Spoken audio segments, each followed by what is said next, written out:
وہ کہتے ہیں اگر ہم دیکھیں تو تیری قبر جو ہے وہ چپ چاپ ہے، لیکن اس کے اندر کوئی ہنگامہ چھپا ہوا ہے۔ تو ہنگامہ کس کو کہتے ہیں؟ ایک شور کو۔ وہ کہتے ہیں کہ اس چپ چاپ قبر میں جو ہے وہ ایک شور ہے، ایک ہنگامہ ہے۔ زندگی میں تیرا عمل اور اب تمہاری روح ہماری رہنما بن کر ہمارے آزادی کا سبق دے رہی ہے۔ وہ کہتے ہیں زندگی میں جو ہے وہ تیرا عمل، یعنی کہ جو کچھ تو کر رہی تھی، پریکٹیکل کرنا اپنے ہاتھوں سے، محنت سے، تو کہتے ہیں کہ جو تیرا عمل تھا، قول تو وہ ہوتا ہے جو زبان سے کہی ہوئی بات ہے، اور عمل وہ جو آپ کر کے دکھاتے ہیں دوسروں کو۔ تو وہ کہتے ہیں کہ جب تو زندہ تھی تو اس زندگی میں تیرا عمل، اور اب تمہاری وفات کے بعد، تمہارے شہید ہونے کے بعد تمہاری روح جو ہے وہ ہماری رہنما بنے گی، وہ ہماری رہنمائی کرے گی، ہمیں لیڈ کرے گی، ہمیں آزادی کا جو ہے وہ سبق دے رہی ہے۔ تمہاری ہستی مسلمان قوم کو نئے ولولوں سے، ولولوں کہتے ہیں جوش سے، نئے ولولوں سے جو متعارف کروائے گی، یعنی کہ اس کا تعارف دے گی، جو نئے جوش ہیں وہ دوسروں کو بتائے گی، دوسروں کے اندر پیدا کرنے کی کوشش کرے گی کہ جوش اور آزادی جو ہے وہ کیا ہوتی ہے۔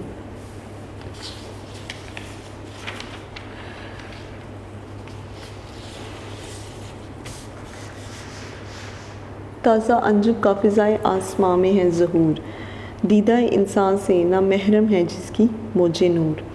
آسماں کی وسعتوں سے نئے ستارے جو ہیں وہ ظاہر ہو رہے ہیں، جس کی روشنی انسانی آنکھ کے لیے اجنبی ہے۔ آسماں کی وسعتوں سے، وسعتوں کہتے ہیں پھیلاؤ، وسعت پھیلاؤ کو کہتے ہیں۔ تو وہ کہتے ہیں کہ آسماں کا جتنا بھی پھیلاؤ ہے، اس سے نئے ستارے جو ہیں وہ ظاہر ہو رہے ہیں، جس کی روشنی میں انسانی آنکھ کے لیے اجنبی ہے، یعنی کہ انسان کی آنکھ کے لیے یہ روشنی اجنبی ہے۔ ظاہر ہے جو نئے نئے ستارے آتے ہیں، ابھی انسان جو ہے وہ ان سے آگاہ نہیں ہوتا، وہ ان سے اجنبی ہی ہوتا ہے۔ شاعر کہتا ہے کہ تمہاری شہادت یقیناً انقلاب کی راہ ہموار کر رہی ہے۔ انقلاب یعنی کہ ایک تبدیلی پیدا کر دینا۔ تو وہ کہتے ہیں کہ تو نے جو اپنی شہادت دی ہے، شہادت کا جو رتبہ پایا ہے، اس سے ہمارے یہاں پر ایک نئی تبدیلی جو ہے وہ نمایاں ہو رہی ہے، وہ ظاہر ہو رہی ہے، اس کی راہ لوگوں کے لیے کھل رہی ہے۔ آسمان پر تیری شہادت کے خوب چرچے ہیں۔ آسمان پر تیری شہادت کے، یعنی کہ آسمان پر بھی فرشتے جو ہیں وہ تمہاری شہادت کے بڑے چرچے کر رہے ہیں، وہ بہت خوشی سے جو ہے وہ سب کو بتا رہے ہیں۔ تو وہ کہتے ہیں کہ تمہاری شہادت کے چرچے جو ہیں وہ صرف زمین پر نہیں بلکہ آسمان پر بھی ہیں۔ تمہاری دیکھا دیکھی قوم کے دوسرے لوگوں میں بھی شہادت کے خوب چرچے پیدا ہو رہے ہیں، یعنی کہ تمہاری دیکھا دیکھی اب تمہاری طرف دیکھ کر جو ہے وہ ہماری جو قوم ہے اس کے دوسرے لوگوں میں بھی شہادت کے جو جذبے ہیں، جو چرچے ہیں وہ پیدا ہو رہے ہیں، یعنی کہ وہ چاہتے ہیں کہ ہم بھی جو ہے وہ شہید ہوں۔ تمہیں دیکھ کر اور بہت سے لوگ میدان عمل میں سامنے آ رہے ہیں۔ تو وہ کہتے ہیں کہ اب تمہیں دیکھ کر جو ہے وہ دوسرے لوگوں کے اندر بھی جو ہے وہ جذبہ شہادت جو ہے وہ پایا جا رہا ہے، وہ لوگ سامنے آ رہے ہیں، یعنی کہ وہ شہید ہونا چاہ رہے ہیں۔ لوگ تمہیں نمونہ بنا کر تمہاری پیروی میں اپنی جان آزادی حاصل کرنے کے لیے قربان کر رہے ہیں۔ تمہیں نمونہ بنا کر، یعنی کہ تمہیں مثال بنا کر۔ تو کہتے ہیں کہ لوگ جو ہیں وہ تمہاری مثال دے کر جو ہے وہ جذبہ آزادی جو ہے وہ حاصل کرنے کی پوری کوشش کر رہے ہیں، اور وہ چاہتے ہیں کہ وہ اسی کے لیے قربانی دیں۔ یہ لوگ جذبہ عمل سے بھرپور ہیں، جذبہ عمل سے بھرپور، یعنی کہ یہ عمل کرنا چاہتے ہیں۔ ان کے اندر ایک ایسا جذبہ ہے کہ جس پر وہ عمل چاہتے ہیں، اور عمل میں وہ کیا چاہتے ہیں کہ ہم بھی جنگ لڑیں اور شہادت کا جذبہ پائیں۔ مسلمانوں کی ملی غیرت جاگ اٹھی ہے۔ غیرت کہتے ہیں عزت کو، وقار کو، اور ملی یعنی کہ قوم کی۔ وہ کہتے ہیں کہ جو مسلم قوم ہے اس کی غیرت، اس کی عزت، اس کا وقار جو ہے وہ جاگ اٹھا ہے، اور اب وہ ہر حال میں جو ہے وہ آزادی حاصل کر کے رہیں گے۔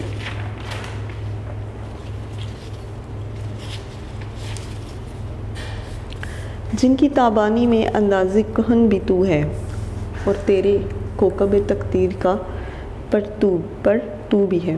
اب اس کے مفہوم کی طرف آتے ہیں۔ ان ستاروں کی چمک دمک میں نیا اور پرانا دونوں طرح کا انداز پایا جاتا ہے۔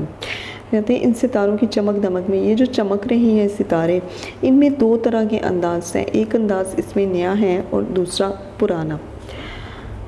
دونوں طرح کا انداز ہے، اور تیری تقدیر کے روشن ستاروں کا عکس بھی انہی میں شامل ہے۔ تیری تقدیر کے، یعنی کہ تیری جو قسمت ہے، اس کے جو ستارے روشن ہیں، ان کا عکس بھی انہی میں شامل ہے، یعنی کہ ان کا سایہ بھی انہی میں شامل ہے، یعنی کہ تیری وجہ سے ہی، تیرے سائے کی وجہ سے جو دوسرے ستارے ہیں وہ چمک رہے ہیں، یعنی کہ تیری روشنی سے ساتھ دوسرے بھی چمک رہے ہیں۔ علامہ اقبال کہتے ہیں کہ فاطمہ کی شہادت کی وجہ سے لوگوں میں جذبہ حریت پیدا ہوا، یعنی کہ آزادی کا جذبہ جو ہے وہ پیدا ہوا۔ فاطمہ فاطمہ نے ان بزرگ ہستیوں کی قربانی کی لاج رکھ لی۔ تو فاطمہ سے پہلے جو ہے وہ بہت سے بزرگ لوگ تھے جن کی ایسی بزرگ ہستیاں تھیں کہ جنہوں نے اپنی آزادی کے لیے جو ہے وہ اپنی جانیں قربان کر دی۔ تو کہتے ہیں کہ فاطمہ نے اصل میں ان لوگوں کی لاج رکھی، انہی لوگوں کی عزت رکھی جنہوں نے مسلمانوں کو غلامی کی زنجیروں سے رہائی دلانے کے لیے اپنی جانیں قربان کی۔ تو وہ کہتے ہیں کہ وہ بزرگ ہستیاں کہ جنہوں نے مسلمان قوم کو جو ہے وہ غلامی سے نجات دلانے کے لیے، ہمارے بزرگ جو تھے وہ غلامی سے نفرت کرتے تھے، اور وہ بار بار اپنی شاعری میں بھی اپنے قول میں بھی یہی بتاتے تھے کہ غلامی کی زندگی جو ہے وہ موت ہے۔ تو وہ کہتے ہیں کہ وہ ان لوگوں نے بہت کوشش کی مسلمان قوم کو غلامی سے نجات دلانے کے لیے، اور اس کے لیے انہوں نے اپنی جانیں بھی قربان کی۔ فاطمہ ان کے نقش قدم پر چلی، یعنی کہ جیسا انہوں نے کیا فاطمہ بھی اسی کے مطابق چلی، اور اب اس نے ایک انقلاب کی ابتدا کی، ایک انقلاب کی، ایک تبدیلی کی، جو ابتدا تھی وہ اس کے ہاں ہوئی۔ اس انقلاب سے مسلمان قوم اثر لے رہی ہے۔ اب یہ جو ایک تبدیلی ہے اس سے مسلم قوم جو ہے وہ اثر لے رہی ہے، یعنی کہ اچھا اثر جو ہے وہ ان کے اوپر نمایاں ہو رہا ہے، واضح ہو رہا ہے۔ مسلمان قوم کی جذبہ جہاد میں وہ روشنی بھی ہاتھ سے شامل ہے۔ تو وہ کہتے ہیں مسلمان قوم جو ہے اس کے اندر جو جہاد کا جذبہ پایا جاتا ہے اس میں بھی ایک روشنی شامل ہے جو فاطمہ نے آزادی کی شمع روشن کر کے چاروں طرف بکھیری ہے۔ تو وہ کہتے ہیں کہ فاطمہ نے جو ہے وہ آزادی کی شمع جو ہے وہ روشن کی ہے اور اسے چاروں طرف بکھیرا ہے، یعنی کہ یہ جو شمع ہے، جو آزادی کی جو شمع ہے، اسے روشن کیا اور اس سے ہر طرف جو ہے، ہر جگہ جو ہے وہ مزید روشنی کرنے کی کوشش کی ہے۔ جی کلاس، تو اب جو ہے وہ نظم نمبر 18 فاطمہ بنت عبداللہ، ہم لوگ اس کے خلاصے کی طرف آتے ہیں۔ اس کے خلاصے میں جو ہے وہ شاعر یہ کہنے کی کوشش کر رہے ہیں کہ فاطمہ نام کی ایک بچی تھی جس نے کہ لیبیا کی جنگ میں مسلمانوں کا ساتھ دیا، اور اس جنگ میں جو ہے اس نے مسلمان قوم کو پانی پلایا، یعنی کہ مسلمان جو مجاہدین تھے جو جنگ لڑ رہے تھے انہیں پانی پلایا۔ تو وہ کہتے ہیں کہ تیری ذات کا، تیری مستحق یہاں پر ذات کو کہا گیا ہے، تو وہ کہتے ہیں کہ تیری جو ذات ہے اس کا ایک ایک حصہ بہت معصوم ہے، یعنی کہ انہوں نے فاطمہ کو جو ہے وہ ایک معصوم بچی کہا گیا کیونکہ اس نے جو ہے وہ اپنی قوم کی لاج اور عزت رکھی۔ یہ سعادت حور صحرائی تیری قسمت میں تھی، غازیان دین کی سقائی تیری قسمت میں تھی۔ تو سقائی کہتے ہیں پانی پلانے والے کو۔ تو وہ کہتے ہیں کہ یہ جو سعادت تھی، یہ جو خوش نصیبی تھی کہ تو جو ہے وہ صحرا کی حور بن چکی ہے۔ ایک تو جنت کی حور ہوتی ہے، تو وہ اس میں اس کو کہتے ہیں کہ تو جو ہے وہ صحرا کی حور ہے، اور تیری قسمت میں تھی کہ تو غازیان دین کو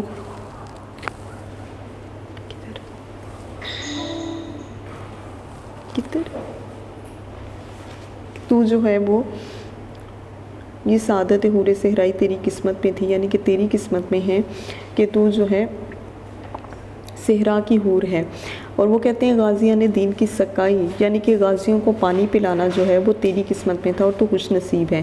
یہ جہاد اللہ کے راستے میں بے تیغ و سپر ہے، جسارت آفی شوق شہادت کس قدر کہ تو نے اللہ تعالیٰ کے راستے میں جو جہاد کیا ہے وہ بے تیغ کیا ہے، یعنی کہ تمہارے پاس نہ تو کوئی ڈھال ہے اور نہ ہی کوئی تلوار ہے۔ تو وہ کہتے ہیں کہ تو نے اللہ کے راستے میں جو ہے وہ جہاد کیا ہے، اور یہ جو تو نے شہادت جو دی ہے، اس کا جو شوق ہے وہ بہت جو ہے اچھا ہے، وہ بہت بہتر ہے دوسروں کے لیے، کیونکہ تمہاری شہادت کی شوق کی وجہ سے جو ہے دوسروں میں بھی یہ شوق پایا گیا ہے کہ وہ بھی اللہ تعالیٰ کی ذات کی خاطر جو ہے وہ شہید ہوں۔ یہ کلی بھی اس گلستان خزاں میں منظر میں تھی، ایسی چنگاری بھی یارب اپنی خاکستر میں تھی۔ تو وہ یہاں پر فاطمہ کو کہتے ہیں ایک کلی، تو وہ کہتے ہیں کہ اصل میں میرے یہاں پر جو گلستان ہے وہاں پر وہ پورے کا پورا جو ہے وہ خزاں کا شکار ہو چکا تھا، اور مجھے نہیں پتا تھا کہ اس گلستان میں، اس خزاں والی گلستان میں، یعنی کہ جو پورا اجڑ چکا تھا، ویران ہو چکا تھا، اس میں ایک ننھی کلی بھی موجود ہے، اور ایک ایسی راکھ جو کہ بالکل ختم ہو چکی تھی، جل کر ختم ہو چکی تھی، اس میں ایک چنگاری بھی تھی۔ تو اس شعر میں جو ہے وہ فاطمہ کو چنگاری یعنی کہ ایک شرارہ کی جیسی اس نے جو ہے وہ تشبیہ دی ہے۔ تو وہ کہتے ہیں کہ مجھے نہیں معلوم تھا کہ یہاں پر فاطمہ جیسی ایک چنگاری بھی موجود تھی۔ وہ کہتے ہیں کہ میرا یہ جو صحرا ہے اس میں بہت سے ہرن پوشیدہ ہیں۔ تو صحرا چونکہ ریگستان ہوتا ہے، یہاں پر کسی قسم کی کوئی امید نہیں ہوتی، زندگی کی کوئی امید نہیں ہوتی۔ تو وہ کہتے ہیں کہ میرے اس صحرا صحرا میں جو ہے وہ بہت سے آہو، بہت سے ہرن پوشیدہ ہیں، بجلیاں برسے ہوئے بادل میں بھی حامد ہیں۔ تو وہ کہتے ہیں ایسے بادل جو کہ برس چکے ہوتے ہیں، کبھی ان سے یہ امید نہیں ہوتی کہ وہ جو ہے اس میں جو ہے وہ بجلیاں بھی ہوں گی، تو وہ کہتے ہیں کہ برس چکنے والے بادلوں میں کچھ بجلیاں ابھی باقی ہیں، یعنی کہ اس کا مطلب ہے کہ کوئی امید ہے جو ابھی ہے۔ فاطمہ گو شبنم افشاں آنکھ تیرے غم میں ہے، نغمہ عشرت بھی اپنا لائے ماتم میں ہے۔ تو وہ کہتے ہیں کہ تیرے غم میں، تیرے دکھ میں جو ہے وہ میری آنکھ جو ہے وہ رو رہی ہے، اور وہ مسلسل جو ہے وہ اس بات پر رو رہی ہے، لیکن تمہارے اس دکھ میں، اس غم کے ساتھ جو ہے مجھے خوشی اس بات کی ہے کہ تو نے اپنی قوم کے اندر ایک نیا جذبہ پیدا کیا ہے۔ یہ ماتم تو ہے اس بات کا کہ تو شہید ہو چکی ہے، لیکن قوم کے اندر جو ہے وہ ایک نیا جوش اور جذبہ ہے۔ رقص تیری خاک کا کتنا نشاط انگیز ہے، ذرہ ذرہ زندگی کے سوز سے لبریز ہے۔ رقص تیری خاک کا، تو وہ کہتے ہیں کہ تیری قبر میں سے جو بھی کوئی مٹی اڑ رہی ہے، اس کا جو بھی کوئی ذرہ اڑ رہا ہے، اصل میں وہ ایک نئی زندگی پیدا کرنے کی کوشش کر رہا ہے، وہ دوسروں کے اندر جو ہے زندگی کی ایک نئی لہر دوڑا رہا ہے۔ تو وہ کہتے ہیں کہ اس کا جو ایک ایک ذرہ ہے، زندگی کا ایک ایک ذرہ جو ہے وہ لبریز ہے، یعنی کہ ایک ایک ذرہ جو ہے وہ دوسروں کے اندر زندگی پیدا کرنے کی کوشش کر رہا ہے، وہ اس سے بھرا ہوا ہے کوئی ہنگامہ تیری تربت خاموش میں، پل رہی ہے ایک قوم تازہ اس آغوش میں۔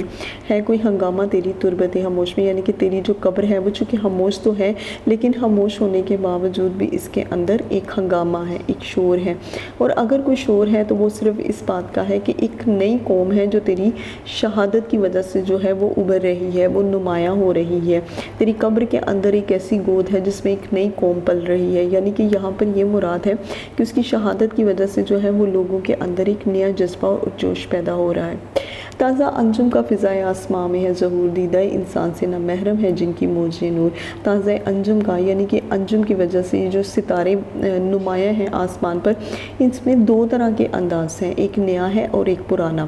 نیا انداز یعنی کہ فاطمہ کو جو ہے وہ نیا کہا گیا، اور پرانا جو ہمارے اسلاف گزر چکے ہیں، جو ہمارے بزرگ ہیں، بزرگ ہستیاں جنہوں نے کہ اپنی قوم کو غلامی کی زنجیروں سے آزاد کروانے کے لیے خود اپنی جان جو ہے وہ اللہ کے سپرد کر دی۔ تو وہ کہتے ہیں کہ یہاں پر جو ہے انہی کے نقش قدم پر فاطمہ بھی چلی، اور اس نے بھی یہی کردار ادا کیا جو ہمارے بزرگوں نے کیا تھا۔ جن کی تابانی میں انداز کہن بھی تو ہے، اور تیرے کوکب تقدیر کا پرتو بھی تو ہے، یعنی کہ جن کی تابانی میں انداز کہن، تو وہ کہتے ہیں کہ تو نے جو ہے وہ ایک نیا انداز پیدا کیا، ایک نئی رسم پیدا کی، اور وہ یہ کہ جب انسان اللہ تعالیٰ کی ذات کے لیے جو ہے وہ شہادت کا درجہ پانا چاہتا ہے تو اس کے لیے نہ تو عمر دیکھی جاتی ہے اور نہ ہی کوئی ہتھیار، نہ ہی کوئی اسلحہ۔ جنگ کے میدان میں جب آپ جاتے ہیں تو آپ جو ہے اگر جہاد کرنا چاہتے ہیں تو وہ بنا ہتھیار کے بھی کر سکتے ہیں، تو اللہ کی ذات کی خاطر جو ہے وہ ان چیزوں کے بغیر بھی آپ جنگ لڑ سکتے ہیں۔ اب آتے ہیں اس کے تعارف کی طرف۔ اس کے تعارف میں شاعر علامہ محمد اقبال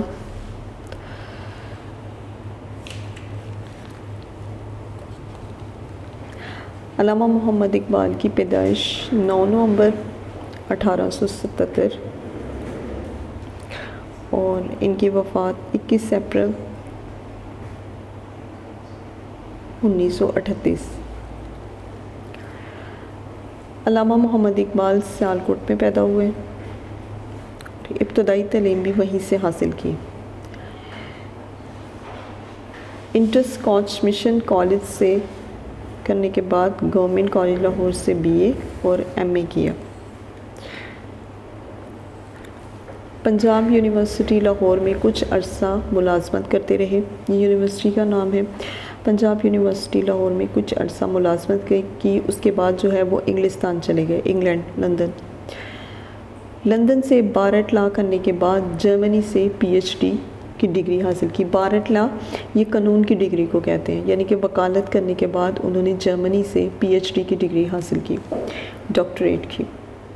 واپس آ کر وکالت کرتے رہے۔ 1938 میں فوت ہوئے۔ ان کی پیدائش کا سن جو ہے وہ اوپر لکھوا چکی ہوں میں، 1938 عیسوی میں ان کی وفات پائی۔ لاہور میں شاہی مسجد کے باہر اسودہ خاک ہیں۔ علامہ محمد اقبال ہمارے قومی اور ملی رہنما ہیں۔ اردو اور فارسی زبان کے عظیم شاعر ہونے کے علاوہ ایک مفکر اور فلسفی کی حیثیت سے بھی مشہور ہیں۔ وہ 20ویں صدی میں اسلامی نشاط ثانیہ کے ایک بڑے علمبردار تھے۔ اسلامی نشاط ثانیہ یعنی کہ اسلام کے چلنے والے جتنے بھی اصول تھے انہیں وہ مانتے تھے، اور اپنی مسلم قوم کو جو ہے اس پر بھی انہیں بھی درس دیتے تھے کہ آپ اللہ اور اس کے رسول کے راستوں پر چلیں اور ایک ایسے ملک کی تلاش کریں جہاں پر آپ اس کے بتائے ہوئے اصولوں کے مطابق زندگی گزار سکیں۔ انہوں نے اپنے فکر و فن سے مشرق و مغرب کے ادیبوں، شاعروں اور عام لوگوں کو بہت متاثر کیا۔ ان کی نظم و نثر کے تراجم 30 زبانوں میں ہو چکے ہیں۔ ان کی نظم و نثر جتنی بھی نظمیں انہوں نے لکھی، جتنے بھی نثر تھے، ان کے جو تراجم ہیں، تراجم یہاں پر ترجموں کو کہتے ہیں کہ تو جو کچھ بھی انہوں نے لکھا ان کے جو ترجمے ہیں وہ 30 زبانوں میں کیے جا چکے ہیں۔ اردو اور فارسی کلام کے علاوہ ان کا نثری سرمایہ بھی شائع ہو چکا ہے۔ اب آتے ہیں ان کی تصانیف کی طرف۔ اقبال کی تصانیف میں علم الاقتصاد، مکاتیب اقبال، انوار اقبال، خطبات اقبال، یہ ان کی تصانیف یعنی کہ کتابیں ہیں۔ فارسی شعری مجموعے اسرار الرموز، پیام مشرق، زبور عجم، جوید نامہ، پسچا بعید کردائے اقوام شرق، یہ فارسی زبان ہے، اس کو ذرا تھوڑا پڑھنے میں آپ کو مشکل ہوگی، ایک دفعہ پھر سے پڑھ دیتی ہوں۔ پسچا بعید کردہ ایک اقوام شرق، اور اردو مجموعہ ہائے کلام میں ان کی کتابیں ہیں بانگ درہ، بال جبریل، ضرب کلیم اور ارمغان حجاز۔ اس میں فارسی کلام بھی شامل ہے۔ یہ جو 4 کتابیں ہیں یہ اردو میں تو ہیں لیکن اس کے ساتھ فارسی کلام بھی جو ہے اس میں شامل ہے۔ متعدد مرتبہ شائع ہو چکے ہیں، کافی دفعہ جو ہیں یہ شائع بھی ہو چکے ہیں۔ اقبال کے خطوط کے مختلف مجموعے شائع ہوئے ہیں، ان کے کچھ خطوط بھی لکھے گئے ہیں اور ان کے مجموعے جو ہیں وہ بھی شائع ہوئے ہیں۔ ان میں کلیات مکاتیب اقبال جو بھارت سے 5 جلدوں میں شائع ہوئی ہیں زیادہ اہم ہیں۔ 5 جلد سے مراد 5 کتابیں، تو کہتے ہیں کہ ان کی یہ جو کلیات ہیں مکاتیب اقبال یہ ہندوستان سے جو ہے وہ 5 جلدوں میں شائع ہو چکی ہیں اور یہ سب سے زیادہ اہم ہے۔ ہاں جی، سوال نمبر 3 اور یہ صفحہ نمبر 125 پہ ہے۔ متن کو ذہن میں رکھ کر درست جواب پر ٹک کا نشان لگائیے۔ الف، نظم فاطمہ بنت عبداللہ کس شاعر کی تخلیق ہے؟ 1 علامہ محمد اقبال، 2 حفیظ جلندری، 3 ظفر علی خان، 4 احسان دانش۔ علامہ محمد اقبال۔ یہ نظم کس مجموعہ کلام سے لی گئی ہے؟ 1 بانگ درہ، 2 بال جبریل، 3 ضرب کلیم اور 4 ارمغان حجاز۔ بانگ درہ سے۔ پھر آگے، فاطمہ بوقت شہادت کس فرض کی ادائیگی میں مصروف تھی؟ 1 پانی پلانے میں، 2 مرہم پٹی کرنے میں، 3 مریضوں کی دیکھ بھال کرنے میں یا 4 نماز پڑھنے میں؟ تو وہ تھی پانی پلانے میں۔ شاعر نے فاطمہ کو حور کہا ہے؟ 1 صحرائی، ارضی، آسمانی یا جنت؟ تو وہ صحرائی تھی، صحرائی حور اس نے کہا ہے۔ اب آتے ہیں 5، اپنی خاکسر سے شاعر کی کیا مراد ہے؟ سرزمین طرابلس، سرزمین پاک و ہند، امت مسلمہ یا پھر سرزمین سیالکوٹ؟ تو یہاں پر ہے امت مسلمہ، تیسری آپشن۔ اب کویسچن نمبر 6 کی طرف آتے ہیں۔ نظم کا متن ذہن میں رکھ کر مصرع مکمل کیجیے۔ ذرہ ذرہ تیری ڈیش خاک کا معصوم ہے، ذرہ ذرہ تیری مشتاق کا معصوم ہے۔ یہ جہاد اللہ کے راستے میں بے ڈیش و سپر، بے تیغ و سپر، تیغ آئے گا یہاں پہ، بے تیغ ہے جسارت آفری شوق شہادت ڈیش، ہے جسارت آفری شوق شہادت کس قدر؟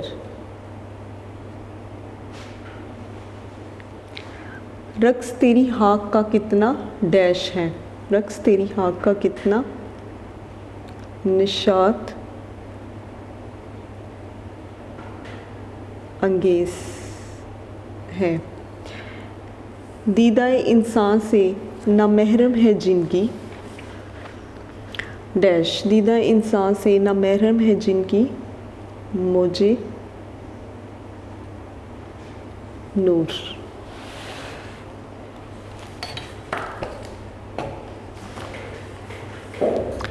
جی کلاس، تو اب آتے ہیں اس کے کوشچن آنسر کی طرف۔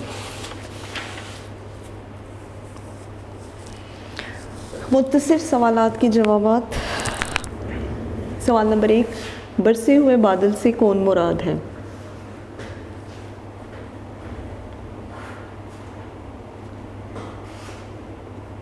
برسے ہوئے بادل سے مسلمان امت مراد ہے۔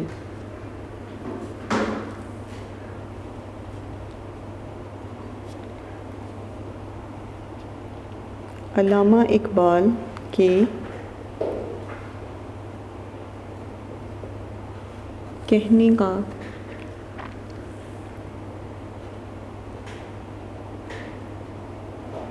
مطلب یہ ہے کہ مسلمان قوم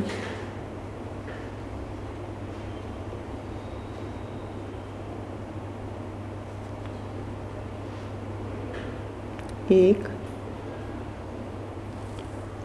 بادل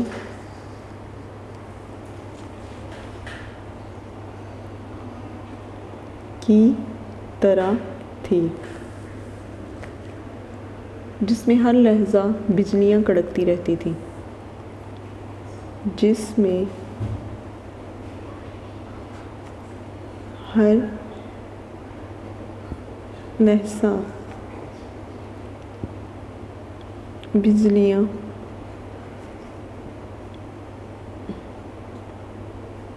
کڑکتی رہتی تھیں۔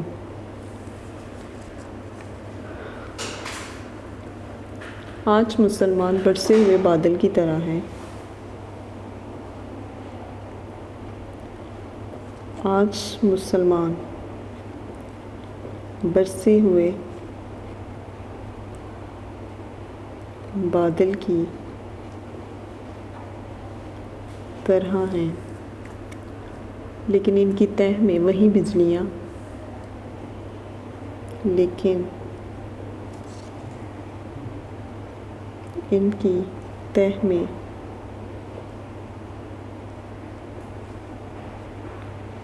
وہی بجلیاں حابیدہ ہیں۔ ضرورت اس امر کی ہے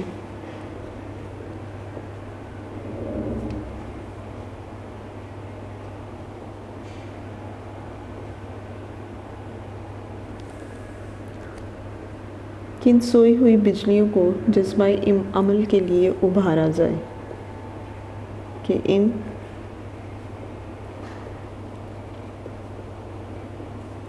سوئی ہوئی بجلیوں کو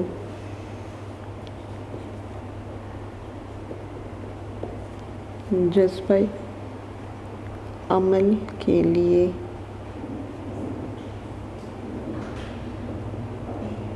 ابھارا جائے۔ برسے ہوئے بادل سے کون مراد ہے؟ برسے ہوئے بادل سے مسلمان امت مراد ہے۔ علامہ اقبال کے کہنے کا مطلب یہ ہے کہ مسلمان قوم ایک بادل کی طرح تھی، جس میں ہر لحظہ بجلیاں کڑکتی رہتی تھیں۔ آج مسلمان برسے ہوئے بادل کی طرح ہیں، لیکن ان کی تہ میں وہی بجلیاں حابیدہ ہیں۔ ضرورت اس امر کی ہے کہ ان سوئی ہوئی بجلیوں کو جذبہ عمل کے لیے ابھارا جائے۔ سوال نمبر 2، شاعر نے نظم کے پہلے شعر میں مرحوموں کو کس طرح خراج تحسین پیش کیا؟ شاعر نے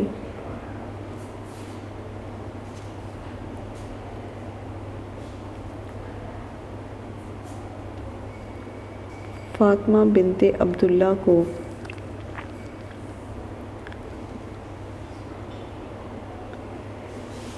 خراج تحسین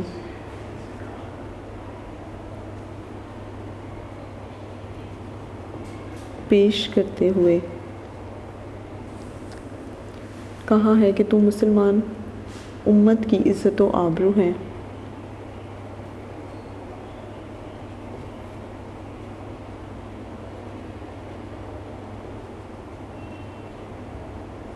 امت کی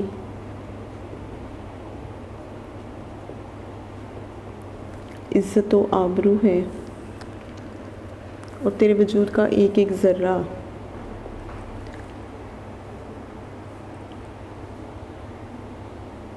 اور تیرے وجود کا ایک ایک ذرہ پاکیزہ ہے، کیونکہ تم نے اپنی جان قربان کر کے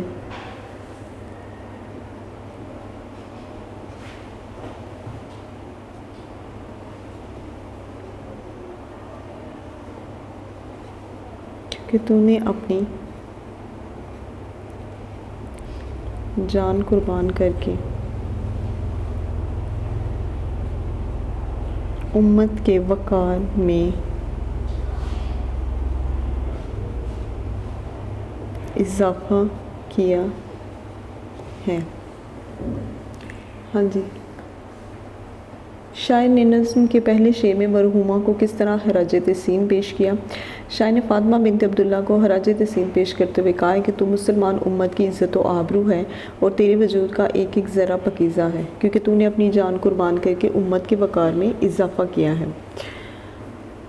فاطمہ کو راکھ میں دبی ہوئی چنگاری کیوں کہا گیا ہے؟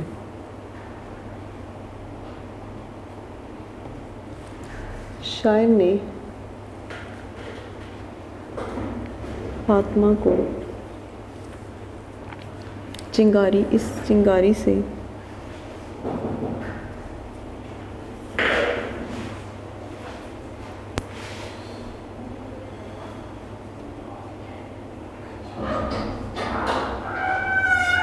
اس لیے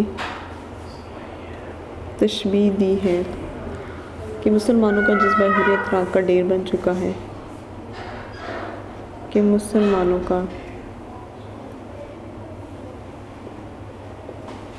جذبہ حریت راکھ کا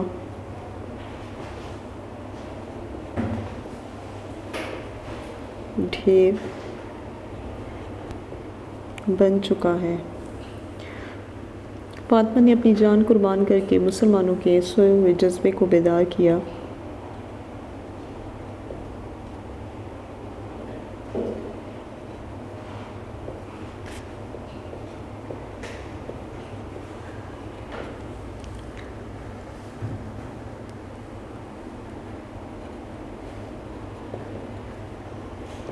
مسلمانوں کے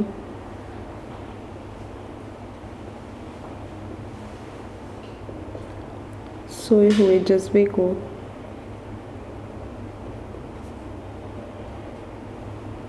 بیدار کیا،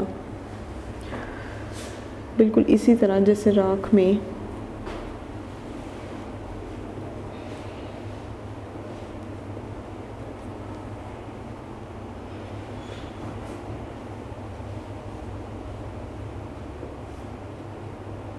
دبی ہوئی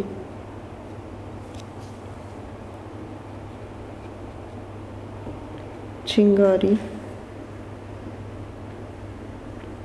دوبارہ آگ جلانے کا سبب بن جاتی۔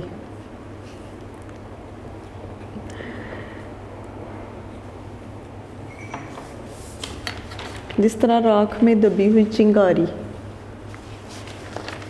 دوبارہ آگ جلانے کا سبب بن جاتی۔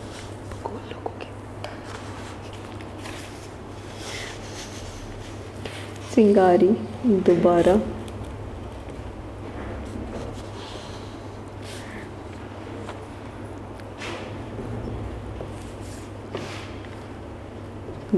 راکھ میں دبی ہوئی چنگاری دوبارہ آگ جلانے کا سبب بنتی ہے۔ اس طرح فاطمہ نے مسلم امہ میں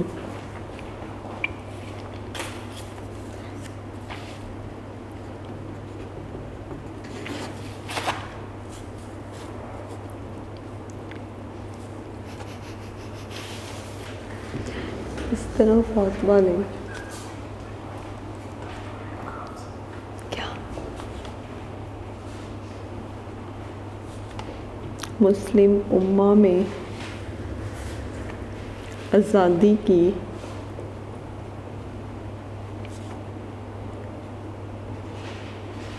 ایک نئی روح پھونک دی۔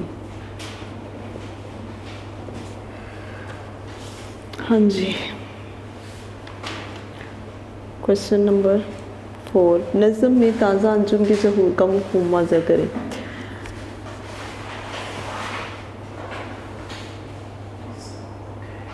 تازہ انجم کے ظہور سے مراد یہ ہے کہ مسلمان قوم کے تازہ دم لوگ مسلمان قوم کے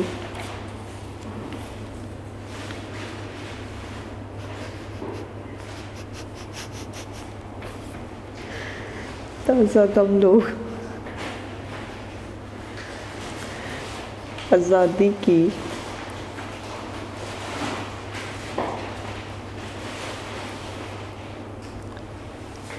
جنگ میں شریک ہیں۔ ہاں جی، تازہ انجم کے ظہور سے مراد یہ ہے کہ مسلمان قوم کے تازہ دم لوگ آزادی کی جنگ میں شریک ہیں۔ آنکھ کی شبنم افشانی سے کیا مراد ہے؟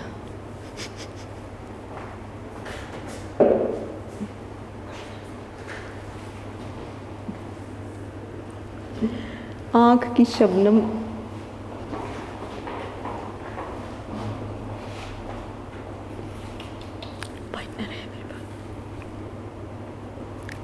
شبنم افشانی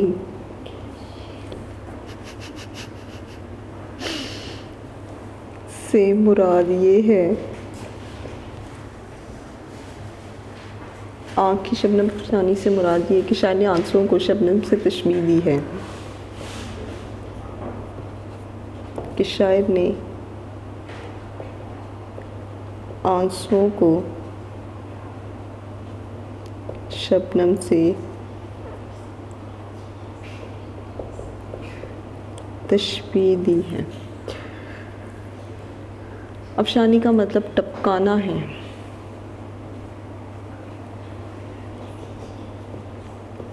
افشانی کا مطلب ٹپکانا ہے۔ یوں شبنم افشانی کا مطلب ہے شبنم ٹپکانا۔ یوں شبنم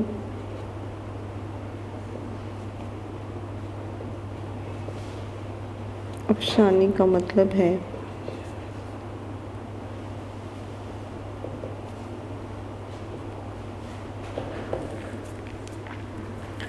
مگر یہاں شاعر کی مراد بہت زیادہ آنسو ٹپکانے سے ہے۔ یہاں شاعر کی مراد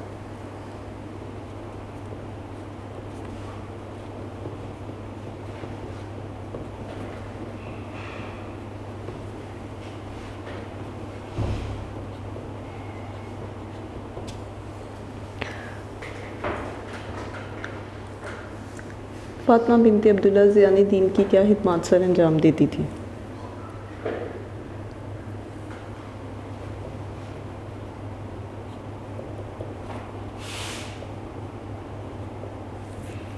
فاطمہ بنت عبداللہ مجاہدوں کو پانی پلانے کی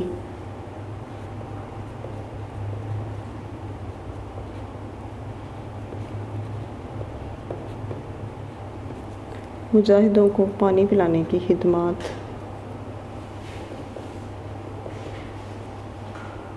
سر انجام دیتی تھی۔ جی کلاس نظم نمبر 18 فاطمہ بنت عبداللہ جو ہے، اس کی تشریح، خلاصہ، الفاظ معنی اور